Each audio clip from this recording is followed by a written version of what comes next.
Good evening. The pot and psychedelic cult, whatever else it may be, is new and different.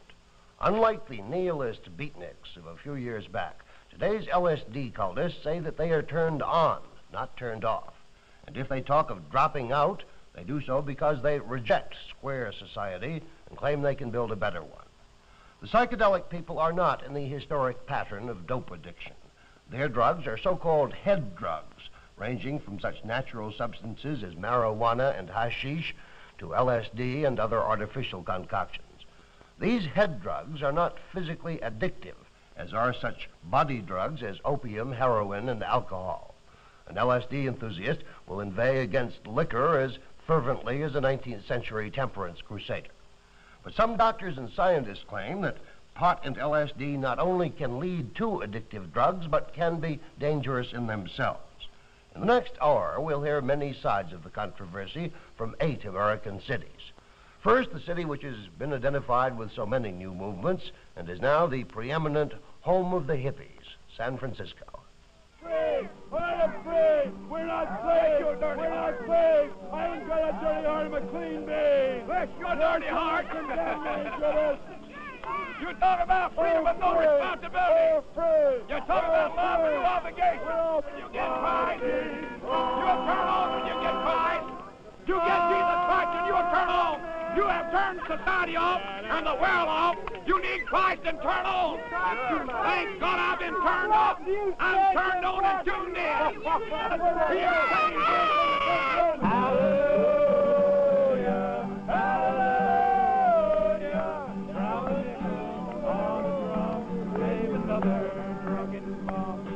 In California, marijuana arrests among juveniles were up 140% last year.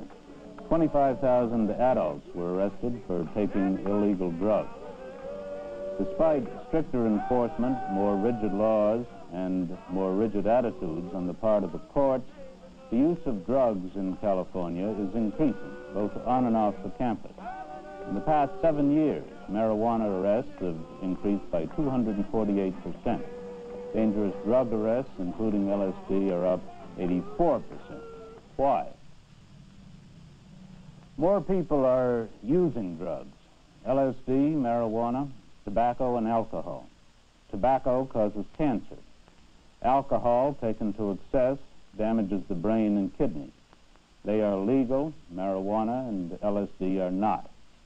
I am Mel Wax, KQED in San Francisco.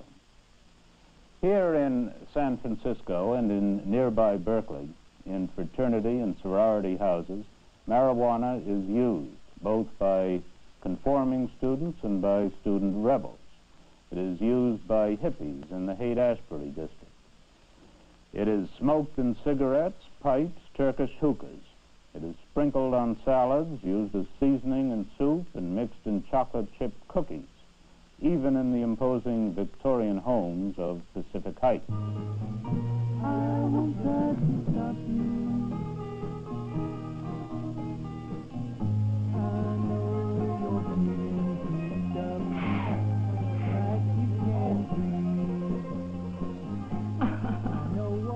Well, there's a physiological effect and there's a psychological effect. It seems to speed up their blood count. The pupil of the eye becomes dilated, the white of the eye becomes bloodshot. The person then becomes intoxicated. Their moods or their feelings are exaggerated. People that use marijuana have a tendency to be gregarious, and they do it in the company of each other. Matthew O'Connor is a former undercover narcotics agent who is now in charge of the San Francisco office of the California State Bureau of Narcotics Enforcement. The exaggerated mood of the gay atmosphere of the party seems to exist. If they have had any feeling at all toward nonconformity, it will manifest itself under the influence of the drug. So that if the group or if the individual feels a tendency to be promiscuous in sex, any reservations that they had about it are dropped while under the influence of the drug. This is particularly true in the case of marijuana. This is a kilo brick of marijuana. It's 2 2/10 pounds, and we were paying $225 in 1965 per kilo. This is a portion of a kilo now. We're paying $80 a kilo in 1967. I can't see anything wrong with it at all. I know it's not physically harmful, and I never put the drug down. The drug, I couldn't call it a drug. It's just a weed because people call it a weed. It's put here on God's planet. It's put here for everybody. There is a large supply, and it's the old situation of supply and demand. These are marijuana cigarettes. They're frequently referred to as joints, reefers, sticks. Oh. Are you stealing my red fire? They smoke it in a pipe, and they also drink it as a tea.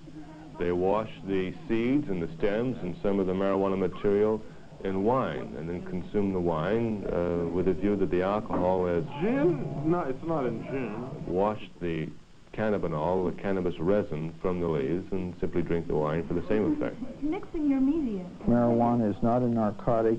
Its basic effects are roughly comparable to the effects of average doses of alcohol. The reasons why so many people, young people, are turning to these drugs are in part the same reasons why so many people of the older generation turn to drugs: to escape, to find relaxation with alcohol, nicotine, sedatives, stimulants, tranquilizers, to relieve boredom and monotony, to socialize with other people. Dr. Joel Ford has been director of the Center for Special Problems of the San Francisco Department of Public Health. A reaction to the hypocrisy that they find in the older generation and in the American value structure, a feeling of alienation or disaffiliation from the broader society, and curiosity about the effects of drugs, often magical expectations that they will do something wonderful for them. We need to look at the roots of these problems, trying to understand why so many people in our society cannot exist without using drugs or feel that they can't. The spread of marijuana has now convinced me that on first convictions they should serve some time in the county jail and then be placed on probation. Francis McCarty is a Superior Court judge in San Francisco County. From the ones I have seen, they are not from broken homes or deprived families or poverty families. They're from good families, from stable families. The last group, one of them was the son of a university professor. They're seeking something that they cannot find. What it is, I don't know. Basically, it is a medical problem as to the users. I'm not talking about sellers, rather than a penal one. And I think these people are sick, and I think these people should be treated compassionately and at the same time made to realize that these offenses, that is marijuana and hard narcotics, are felonies.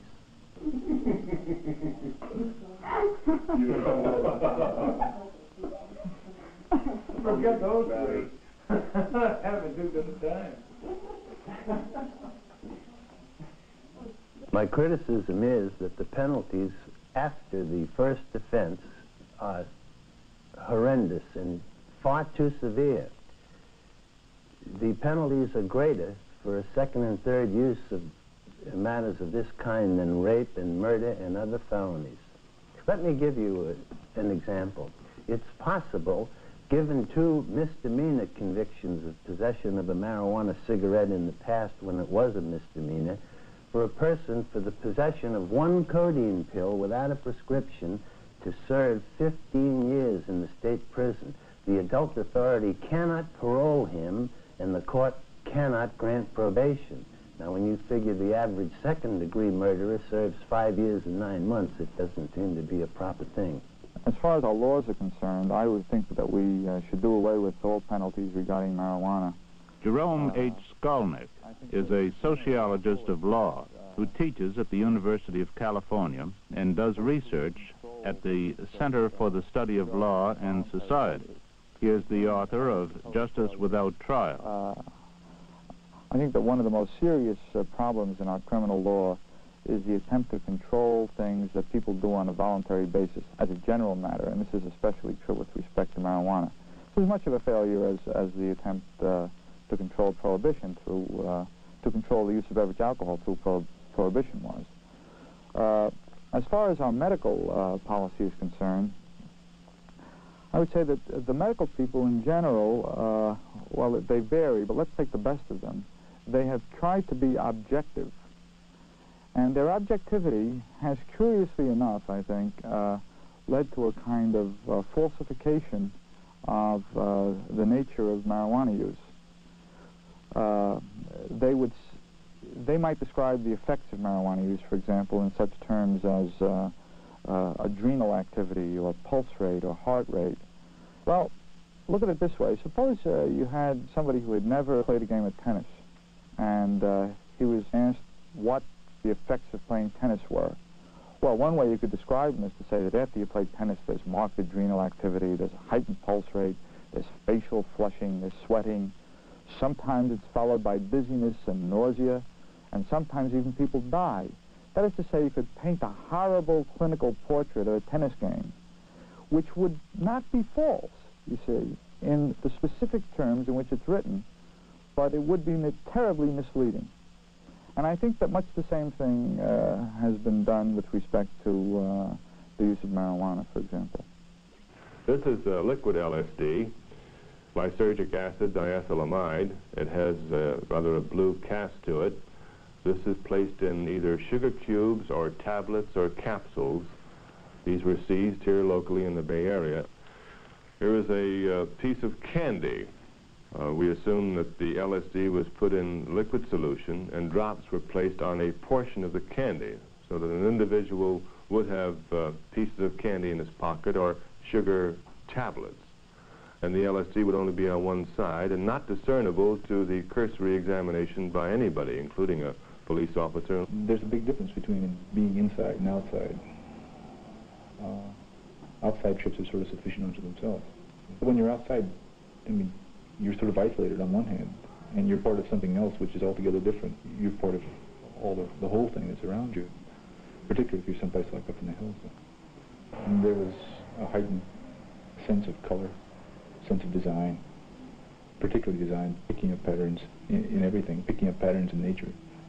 Just the vaguest sense of being part of something that's a whole lot larger than one person or a whole body of people. It's beautiful. And I've taken them, and I've had nothing but beautiful things happen to me ever since. And I'm much happier now, and much freer, and I love everybody. Oh, it's been a beautiful experience the past year since I first tried LSD. It's opened my mind to accepting the different people that turn on to the different drugs, and I haven't seen any harm in any of them. I've given each one of them, you know, a little bit of my time, and it's so easy to just love everybody. None of these mind-altering drugs has a uniform, consistent effect on people, whether you're talking about alcohol or LSD or marijuana. Therefore, the drug itself would not make people more loving or friendly, or, for that matter, more aggressive or antisocial. What happens is the drug interacts with the personality or character structure of the person taking the drug and the social setting or context in which it's taken. And it's this combination of things that we loosely call the drug effect. So depending on the already existing attitudes and values of the person taking the drug, it could have many different effects. Some people would become let's say, more loving. Others would become less loving. Some would have a possibly beneficial experience. Others would have a possibly harmful experience. I would assume that LSD, like many other biotics or chemicals, will have many very fine and efficacious uses for the benefit of mankind. I would say that that's probably a certainty. But it is as dangerous, more so, than dynamite or a nuclear bomb.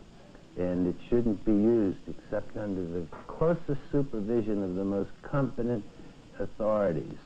Research is what is needed here.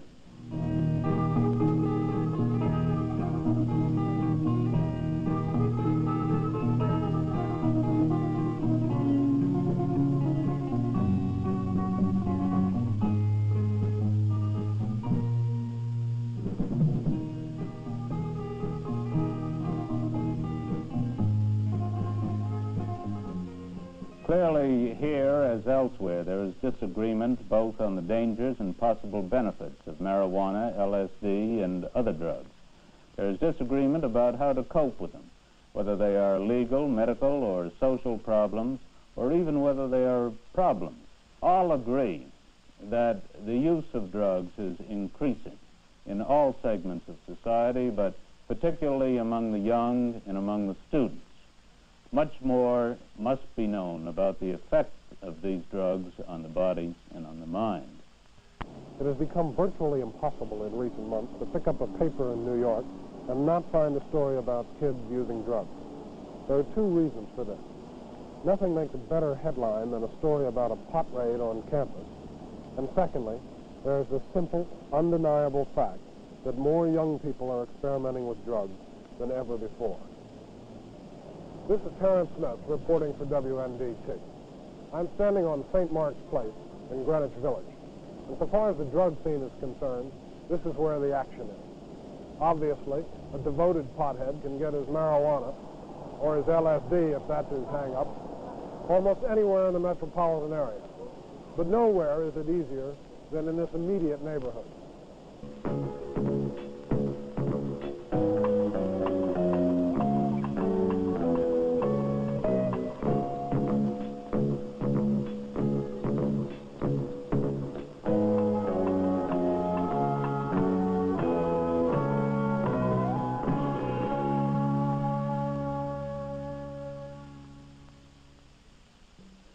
This is where much of the traffic in soft drugs, and by that I mean marijuana, hashish, pep pills, or the hallucinogens, originates. It's spread out from here throughout the greater New York area, and since its audience is predominantly young, it frequently finds its way to college campuses. As a result, the use of soft drugs has become a major cause of alarm among college officials. The police at two universities, Cornell and Fairleigh Dickinson, went so far as to plant spies among the students to rat on their switched-on classmates. In the minds of many, this was going too far. But few people question the fact that the use of soft drugs, including the potent LSD, has reached unprecedented proportions. A number of doctors in New York are looking into the physiological effects of LSD. Among them is Kurt Hirschhorn, a geneticist at Mount Sinai School of Medicine. The research derived from some findings by Dr. Maimon Cohen from the Department of Pediatrics at the State University of Buffalo, who is a geneticist there, who decided to add some LSD to cultures of human peripheral blood white cells, lymphocytes, which one can make divide in culture. When he added LSD in doses that are equivalent to those that float around in the blood after one takes a usual dose of LSD, he found that there was a high percentage of chromosome breaks and rearrangements. And what have you discovered so far? But we know that other agents which cause similar breaks and rearrangements, such as X-rays, certain types of viruses, and certain types of chemicals, all of which are associated either in man or in experimental animals with the production of leukemia and other tumors, that these agents are capable of producing such breaks and rearrangements. We therefore have to follow these patients for some years to see whether the production of breaks and rearrangements in them will also cause an increase of leukemia and other tumors. This is one of the potential dangers of such damage. Another problem is that we do not know whether these same breaks and rearrangements occur in the cells of these patients which produce the sperm and the egg from which their future offspring will be formed. If such damage occurs in these cells as well, then there's a possibility, number one, of great damage to the child, great enough in some cases to produce an early abortion, perhaps less great in other instances, in which case the child may be born with congenital malformations, including mental retardation, and in even some cases where the rearrangements of the chromosomes are balanced in such a way that the child that is born looks apparently normal, but itself has a potential danger of producing abnormal children.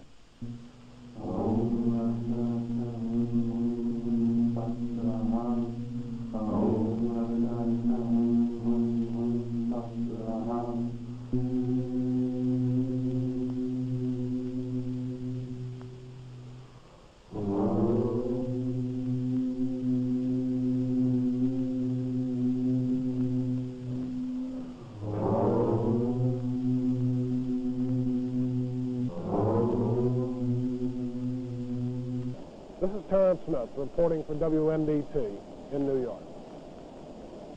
Drug cult. The movement has much in common with religion, and it has in Dr. Timothy Leary, a colorful and articulate evangelist. He was interviewed in Houston by Carl Brazel of station KUHT. Dr. Leary, how do you evaluate your influence on the increase in the use of hallucinogenic drugs by college students? Well, I want to make it clear that I didn't invent LSD. God made LSD, the evolutionary process. LSD has been used in its plant form for thousands of years. Nor have I been a pusher or a advocate of LSD. I have been in the position of a prophet who's been pointing out to his fellow man that this was going to happen. 7, 6, 5 years ago, several of us from Harvard went down to Washington. We told the FDA, hey, listen, there's going to be an LSD boom. It can't be stopped. It's going to be used. It's going to take over. You better be ready for it. Then I'm in the unfortunate position of Cassandra, who, when the hurricane occurs, is blamed for it. Far from telling people they should take LSD, my message to young people is, since you're going to take it anyway, be careful when you take it. Take it for the right reasons. Take it in a sense of seriousness, and take it well prepared. And don't take it unless you know what you're getting into. Do your feelings along these lines include other drugs as well as LSD? Marijuana, heroin, mescaline? Well, there are two types of drugs. There are the down drugs, the narcotic drugs that put you in a stupor, of which heroin, the opiate derivatives, and alcohol are the prime offenders, and of course the tranquilizers and barbiturates also take you down. Then there is a large armamentarium of up drugs, of up experiences, of which marijuana is the mildest, going through mescaline, peyote, LSD. But I must point out that LSD is already somewhat old hat. There are now currently available in certain American cities and in certain chemical laboratories drugs more powerful, which last longer than LSD. This is just the beginning of a scientific and psychological breakthrough, which can't be stopped by law. Don't you feel that it's wrong to encourage the use of these illegal drugs by college students? This is, in effect, isn't it encouraging the breaking of a law? Well, I never tell anyone what to do with their body, because what we're talking about here is the first and last frontier of freedom, my body. Now, who touches my body, or what touches my body, or what goes into my body, that's the last and first frontier of my divinity. And I have to say to Caesar, as every religious spokesman has done for the last few thousand years, Caesar, I render unto you what belongs to you out there, in the highways and the byways and the weapons and the banks. But I reserve my right to do within my own body what feels right to me. There can be no laws about what goes on inside a person's body. And I'm engaged in several court cases right now testing the constitutionality of these laws which tell you what you can put in your body. The marijuana laws are clearly against the Constitution, against the ancient traditions of mankind. The laws against LSD will not stand up. What you can do, you can put labels on the package, and we're all in favor of the FDA and the federal government putting labels on the package. If I want to kill myself quickly with cyanide or slowly with cigarettes, fine. Let the government tell me that. Let the government put on the marijuana package the scientific evidence about marijuana. Let the government put on the booze bottle what booze does for you if they want to be concerned with public health. But they cannot pass laws and maintain laws which govern what people are going to do, particularly something pleasant and something revelatory and something educational like LSD. Why are 10 million Americans smoking marijuana today? I mean, these are not criminals, they're not dope fiends. Matter of fact, they come from your best colleges, and they're your most effective people. The latest statistic is that 70% of the freshman class at Harvard smoke marijuana. Now, that's my old alma mater, and I don't want to boast, but that's the sign of the times.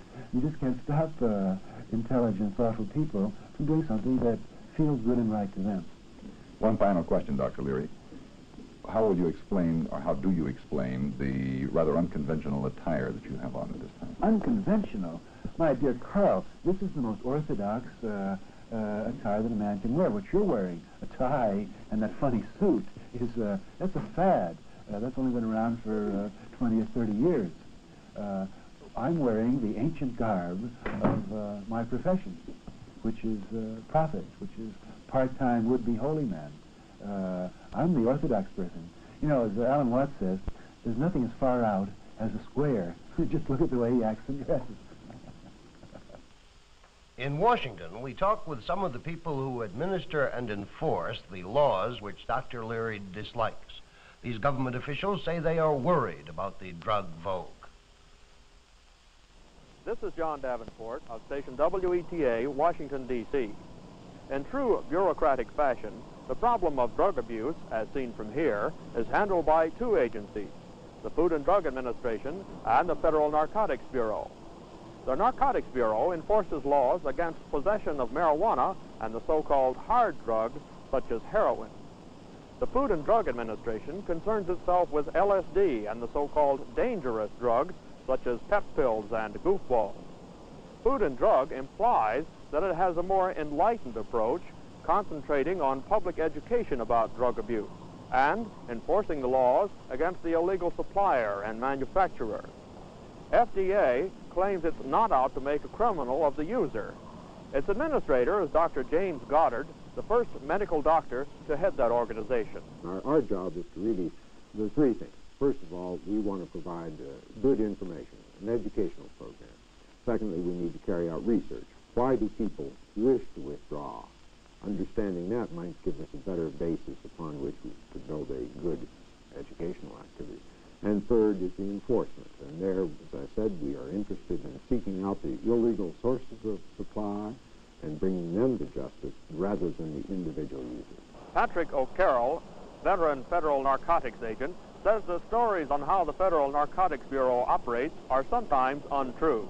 Well, I think this is the most important aspect of any discussion on marijuana. There does seem to be a great amount of misinformation or inaccurate statements in regard to marijuana. And we in the Bureau of Narcotics, or we in the enforcement community, have been accused of telling horror stories about marijuana that are not true. Now, I think it's important to point out, because this is where the misinformation and where the inaccuracies begin, that there is nothing inherent in a marijuana cigarette that will cause a person to begin using heroin and injecting himself with the needle. It isn't the marijuana as such that causes this transition.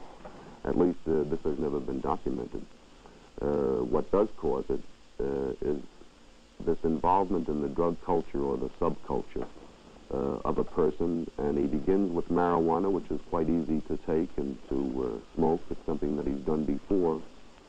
And once he becomes involved with this drug culture, his whole life changes. Our overall impression from this survey is one not so much of blacks and whites as of various shades of gray. It may be anomalous that marijuana, which is illegal, is less harmful than alcohol or tobacco, which are not illegal. The recent report of the President's Crime Commission is surprisingly open-minded on the subject. Even Dr. Leary would agree that LSD presents more serious problems. The pot smoker is a pleasure seeker, but the LSD user professes higher motives, ranging from the liberation of the individual to the salvation of the world. At the same time, a bad trip can be disastrous. Several recent studies now have tentatively linked LSD with genetic damage and leukemia. The whole subject is so new that research has scarcely begun. The psychedelic people claim that theirs is the real world, that the straight or square world is unreal.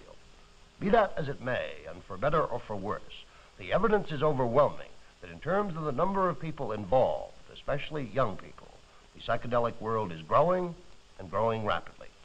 Good evening.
educational television network.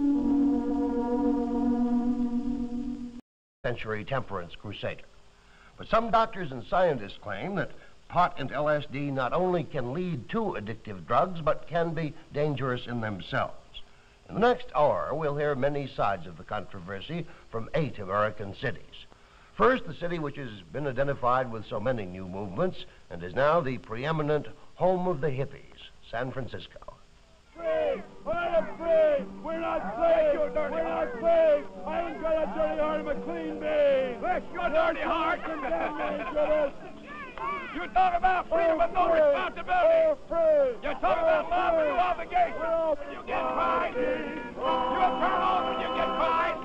You get Jesus Christ and you turn on! You have turned society off and the West... It is smoked in cigarettes, pipes, Turkish hookahs. It is sprinkled on salads, used as seasoning in soup, and mixed in chocolate chip cookies, even in the imposing Victorian homes of Pacific Heights.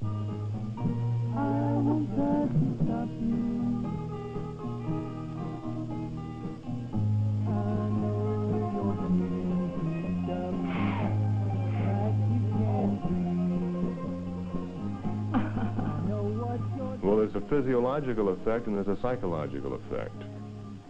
It seems to speed up their blood count. The pupil of the eye becomes dilated, or the white of the eye becomes bloodshot. The person then becomes intoxicated. They're... You need Christ and turn on! Thank God I've been turned off! I'm turned on and tuned in!